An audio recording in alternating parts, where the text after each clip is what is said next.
வணக்கம் மேஷராசி அன்பர்களே.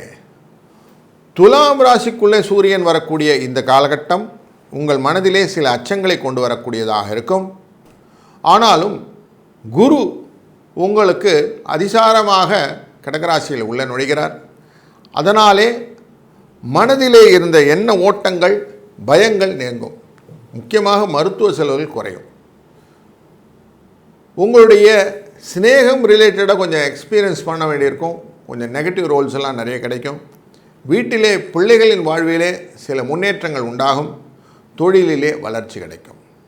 தொழிலே லாபங்கள் உண்டாகும். வெளியூர் பயணங்களும் வெளிநாட்டில் வர்த்தகங்களும் உங்களை லாபத்தை கொண்டு சேர்ப்பதாக இந்த ஐப்பசி மாதம் அமைய போகிறது. சனி பகவான் உங்களுடைய ராசியின் 2ஆம் இடத்தில் குடும்பஸ்தானத்தை பார்ப்பதனாலே மற்றும் உங்களுடைய ராசியின் 9ஆம் இடத்தை பார்ப்பதனாலும் உங்களுக்கு லாபம் பெருகுவதற்கான வாய்ப்புகளும் பூர்வ புண்ணியஸ்தானத்தின் பிரகாரம் கிடைக்கிறதுனால இந்த மாதம் ஒரு சுபிட்சமான மாதமாக அமையட்டும். வாழ்க வளத்துடன்.